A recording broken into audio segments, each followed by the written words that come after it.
नमस्कार, जय श्रीराम। आज कोल्हापूर महानगरपालिका यांच्या वतीने माझं शहर माझी जबाबदारी याचा पुढील भाग म्हणून आपण कोल्हापूर शहरातील काही आयलँड्स आणि गार्डन आणि स्कूल याच्या संदर्भात चर्चा आज मीटिंग ठेवली होती। खूप आनंदाची गोष्ट अशी आहे की कोल्हापूर शहराला खूप चांगलं दातृत्व आहे, ज्याच्या अनुषंगाने खरं तर मला असं वाटलं होतं की खूप थोडा प्रतिसाद मिळेल, पण अक्षरशः बसायला जागा नव्हती।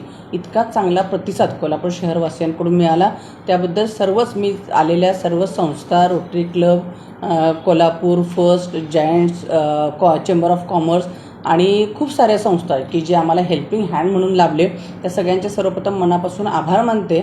आभार यासाठी की मला असं वाटतं की खरं तर दातृत्व त्यांच्याकडे इतकं आहे की महापालिकेकडून कोणतीही अपेक्षा न ठेवता त्यांनी स्वतःहून मला कोल्हापूर शहरातील काही अशा जागा की ज्या दुरावस्थेमध्ये आहेत किंवा सुशोभीकरण करण्याची गरज आहे, अशा त्यांनी स्वतःहून डेव्हलप करण्याचा माझ्याशी मानस केला आणि त्या पद्धतीनं खूप चांगला प्रतिसाद जनतेतूनही मिळाला। त्याबद्दल मनापासून सगळ्यांचे आभार। जय शिवराय। आपण आवाहन केल्यानंतर साधारण किती अर्ज आपल्याकडे दाखल झाले? जवळजवळ 37 अर्ज माझ्याकडे मिळालेले आहेत आणि त्याच्यातले फायनल पण जवळजवळ 30 झाले, जेणेकरून आम्ही लवकरात लवकर कोल्हापूरवासियांना कोल्हापूर शहर ग्रीन असं दाखवावं, असं या अनुषंगाने काम झालं। साधारण आता तुमची दुसरी बैठक कधी होईल आणि केव्हापासून या सर्वाला सुरुवात होईल? हा एक छोटासा प्रयत्न होता की कोल्हापूरवासियांना आम्ही काय करत आहोत आणि तुमचाही सहभाग व्हावा या अनुषंगाची होती, परंतु खूप चांगला प्रतिसाद मिळाला। काही लोकांची नाराजगी की आम्हाला बोलवलं नाही आणि म्हणून पुन्हा नव्याने आपण येणाऱ्या 1 तारखेला याच पद्धतीची मीटिंग आणि जे काही ठरलं त्याचं फायनल इम्प्लिमेंट करून कामकाज सुरू करण्याच्या दृष्टिकोनातून 1 तारखेला सकाळी 11:30 वाजता आपण अशाच पद्धतीची मीटिंग सगळ्यांच्या सहभागातून घेणार आहोत।